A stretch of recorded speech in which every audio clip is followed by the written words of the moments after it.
Good morning dear students. और जब last हमारा सरफेस केमिस्ट्री का चैप्टर अभी ख़त्म हो चुका है और आगे हम बढ़ रहे हैं हमारे नेक्स्ट चैप्टर की तरफ, वो है कोऑर्डिनेशन कंपाउंड, चैप्टर नंबर 9। उसके बाद इम्पोर्टेंट अगर हम चैप्टर का समझाते हैं तो सॉलिड स्टेट एक ही चैप्टर अभी उसमें बाकी रहेगा। बाकी जो एक्सट्रैक्शन ऑफ मेटल वाला चैप्टर है वो तो बहुत ही आसान सा चैप्टर है। चलिए तो शुरू करते हैं कोऑर्डिनेशन कंपाउंड, चैप्टर नंबर 9। आज का हमारा जो पहला लेक्चर है वो बेसिक इंफॉर्मेशन का लेक्चर है। ओके, चलिए उस बेसिक इंफॉर्मेशन में हम यहाँ पर क्या समझने वाले हैं, आप सबको मैं भी समझा रहा हूं। एक्सपेरिमेंटली किस तरीके से डिसाइड होता है कि हमारे पास जो कंपाउंड है वो कोऑर्डिनेशन कंपाउंड है, वो किस तरीके से डिसाइड होगा, चलिए वो हम सुनते हैं, समझते हैं। मैं यहाँ पर आप सबको एक बेसिक डिफरेंस समझा रहा हूं। एक साइड है मेरे पास बाई सॉल्ट और दूसरी तरफ है कोऑर्डिनेशन कंपाउंड। ओके, चलिए मैं यहाँ पर एक एग्जांपल लेता हूं।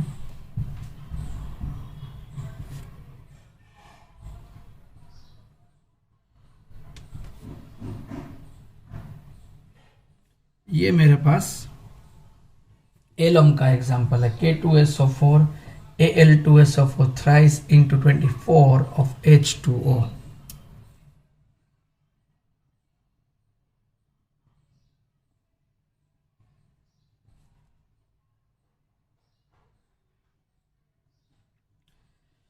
ये मेरे पास है KCl MgCl2 into 6H2O, कार्नलाइट का यह मेरे पास एग्जांपल है। और यहाँ पर मेरे सामने है KMnO4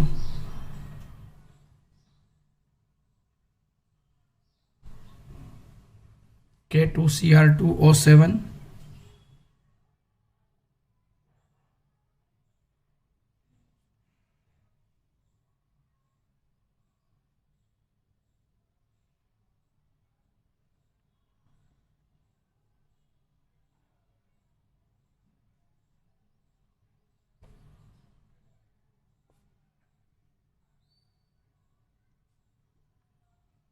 K3AlH2O6। यहाँ पर मैं डिफरेंस थोड़ा करता हूँ, चलिए AlH2O6Cl3 ये मेरे पास एग्जाम्पल है। चलिए अभी हम एक्सपेरिमेंटली इनको सेपरेट करते हैं, किस तरीके से किया जाता है, चलिए वो समझते हैं। चलिए अभी ये जो मेरे पास ये कंपाउंड है K2SO4 एलम, उसमें मैं पिक्रिक एसिड ऐड करता हूं। पिक्रिक एसिड यानी 2,4,6 ट्राई नाइट्रोफिनॉल होता है। ये मेरे पास एलम है, उसमें मैं पिक्रिक एसिड ऐड करता हूं इसमें, तो येलो प्रेसिपिटेट्स मुझे देखने को मिलते हैं, जो बताता है कि इसमें K प्लस प्रेजेंट है, यानी क्वालिटेटिव एनालिसिस यहाँ पर हो रहा है। अगर इसमें पोटेशियम प्रेजेंट है तो पिक्रिक एसिड के साथ येलो पीपीडीज आएंगे, क्योंकि ये पोटेशियम की कंफर्मेशन टेस्ट है। कोई भी कंपाउंड में अगर पोटेशियम प्रेजेंट होगा तो वो पिक्रिक एसिड के साथ येलो पीपीडीज देगा ही देगा। तो पिक्रिक एसिड के साथ येलो प्रेसिपिटेट्स यहाँ पर मिले, यानी ये K प्लस हमें प्रेजेंट दिखाता है, ये पोटेशियम की कंफर्मेटिव टेस्ट है। ओके, तो यहां पर हमें देखने को मिली। सेकंड देखिए, अगर मैं इसमें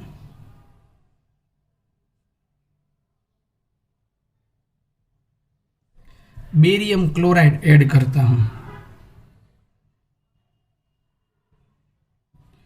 अगर व्हाइट प्रेसिपिटेट्स मिलते हैं तो उसमें ये SO4 की ये कंफर्म टेस्ट दिखाता है, यानी हमें मालूम पड़ता है कि यहाँ पर SO4 2- प्रेजेंट है। तो एलम में अगर मैं बेरियम क्लोराइड ऐड करूंगा तो मुझे व्हाइट प्रेसिपिटेट्स मिलेंगे ही मिलेंगे, क्योंकि एलम में SO4 प्रेजेंट है। Okay,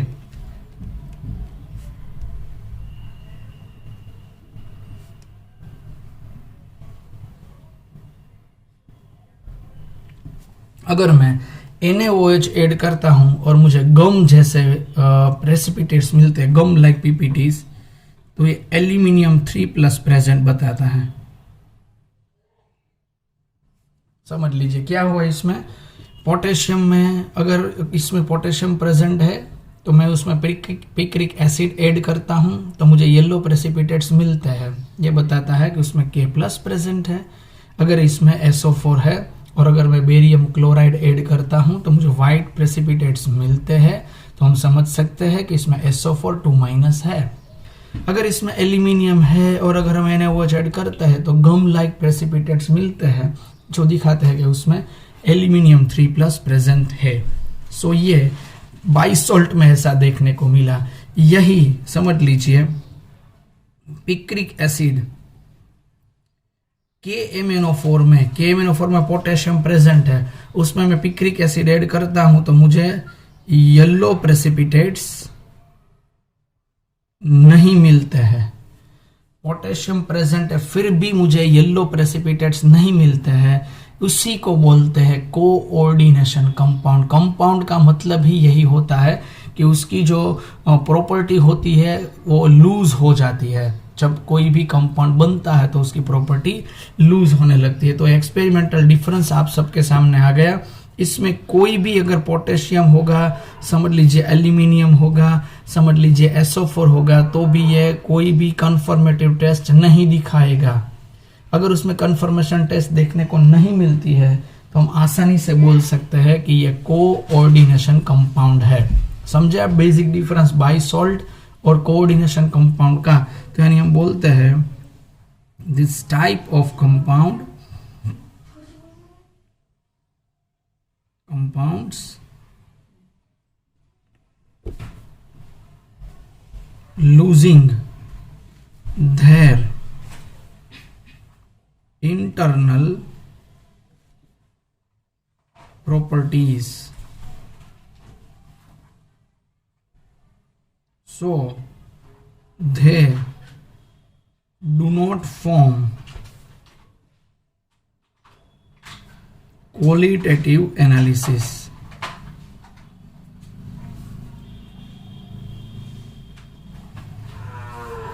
This type of compounds are known as coordination compound. समझे कि नहीं समझे आप डेफिनेशन? ये बेसिक एक्सपेरिमेंटल डेफिनेशन में आपके साथ डिस्कस कर रहा हूं, ये NCERT में भी नहीं दिया गया पॉइंट है। तो बाइसॉल्ट और कोऑर्डिनेशन कंपाउंड के बीच का बेसिक डिफरेंस क्या है? तो बाइसॉल्ट सभी तरीके की क्वालिटेटिव एनालिसिस टेस्ट देता है, वाइल कोऑर्डिनेशन कंपाउंड इस तरीके की कोई भी टेस्ट नहीं देता है। तो ये एक्सपेरिमेंटली हम बोल सकते हैं कि कोऑर्डिनेशन कंपाउंड क्या होता है। बट ये बात हुई एक्सपेरिमेंट वाली बेसिक इंफॉर्मेशन की। बट हमें तो एक्सपेरिमेंट नहीं पढ़ना है, हमें क्या पढ़ना है? थियरी पढ़नी है। चलिए तो मैं आप सबको थियरी की डेफिनेशन समझाता हूं। थियरी वाली, कोऑर्डिनेशन कंपाउंड, और उसको कॉम्प्लेक्स कंपाउंड भी बोल सकते हैं।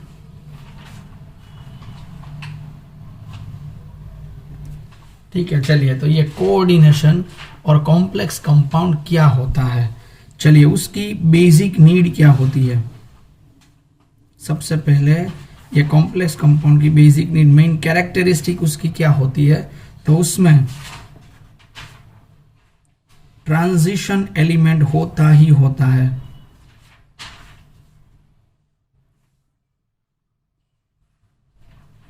ट्रांजिशन एलिमेंट्स आप समझ सकते हैं ना, डी ब्लॉक और डी ब्लॉक होते हैं transition element. Without transition element कोई भी कॉम्प्लेक्स कंपाउंड बहुत ही ज़्यादातर पॉसिबल नहीं होता है। स्पेसिफिकली थोड़े कंपाउंड हो सकते हैं, बट बेसिक नीड होती है उनकी transition element.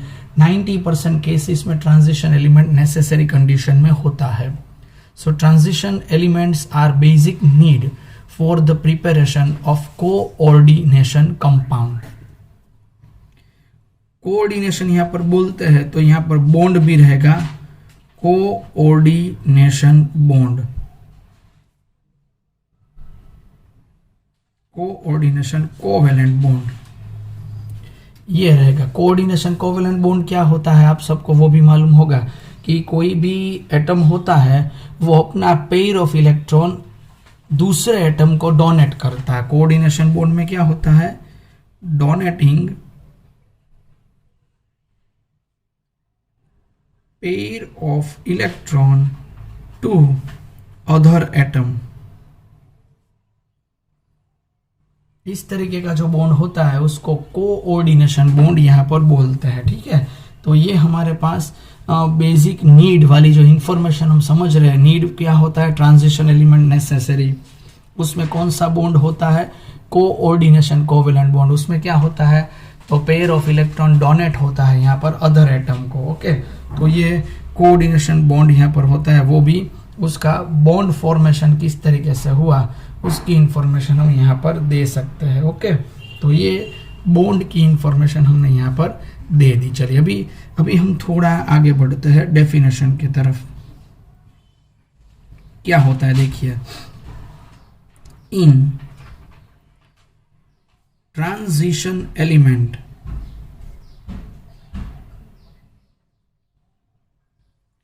Three D 4s 4p और 4d, 3d 4s 4p और 4d orbitals are empty, then these elements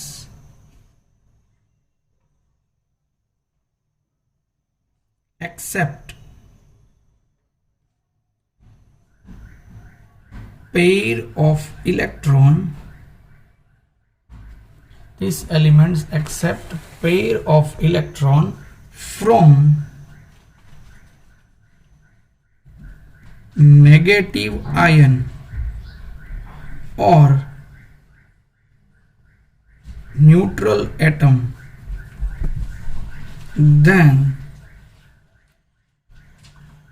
coordination compound will form। देखिए यहां पर क्या होता है, ट्रांजिशन एलिमेंट के पास, जो ट्रांजिशन एलिमेंट बेसिक नीड है, उनके पास ऑर्बिटल्स खाली होनी चाहिए। अगर उनके पास ऑर्बिटल खाली होती है तो वो नेगेटिव आयन और न्यूट्रल एटम के पास से दिया हुआ पेयर ऑफ इलेक्ट्रॉन एक्सेप्ट करते हैं। ये खाली है और ये एक्सेप्ट करते, खाली एक्सेप्ट करते हैं, ये देने वाले हैं और ये लेने वाले हैं। इन दोनों के बीच में कोऑर्डिनेशन बॉन्ड फॉर्म होता है। तो जो कंपाउंड क्रिएट होता है उसको बोलते हैं कोऑर्डिनेशन कंपाउंड। तो आप सब डेफिनेशन ध्यान से सुनिए, ध्यान से पढ़िए, ध्यान से समझिए कि ट्रांजिशन एलिमेंट्स में अगर 3d 4s 4p और 4d ऑर्बिटल्स खाली रहती है तो नेगेटिव आयन और न्यूट्रल एटम उनको पेयर ऑफ इलेक्ट्रॉन डोनेट करते हैं। उनको डोनेट होने के बाद दोनों के बीच में बॉन्ड फॉर्मेशन होता है। तब जो कंपाउंड क्रिएट होता है उस कंपाउंड को कोऑर्डिनेशन कंपाउंड बोलते हैं, ठीक है। अगर मैं आपको यहाँ पर एग्जांपल देता हूँ, चलिए, कि फॉर FeCN6 ये हमारे पास कोऑर्डिनेशन कंपाउंड है। तो देखिए ये है ट्रांजिशन एलिमेंट्स Fe, ओके, और ये है Cn जो कि नेगेटिव आयन है। Cn अपना पेयर ऑफ इलेक्ट्रॉन Fe को डोनेट करता है, Fe को डोनेट करता है, तब ये जो फॉर्म हो गया उसको बोलते हैं कोऑर्डिनेशन कंपाउंड। यही कोऑर्डिनेशन कंपाउंड की डेफिनेशन यहाँ पर होती है। सो ये कोऑर्डिनेशन कंपाउंड की डेफिनेशन हो गई, समझे रही स्टूडेंट्स। तो आज का हमारा लेक्चर पहला बहुत ही बेसिक इंफॉर्मेशन वाला लेक्चर रहा है, जिनमें हमने बियॉन्ड एनसीईआरटी डिस्कशन किया हुआ है। शायद आप सब अच्छी तरीके से मैटर समझ पाए होंगे। एमसीक्यू के लिए और अपना फंडामेंटल पावरफुल करने के लिए ये इंफॉर्मेशन लर्न करनी बेहद ज़रूरी थी। इसीलिए आज के हमारे लेक्चर में हमने यही इंफॉर्मेशन की डिस्कशन की हुई है, ओके। तो आज के लेक्चर के लिए इतनी ही इंफॉर्मेशन हम रखते हैं। कल फिर से थोड़ी ज़्यादा इंफॉर्मेशन कोऑर्डिनेशन कंपाउंड की हम पढ़ेंगे, okay. So thank you dear students for today's lecture.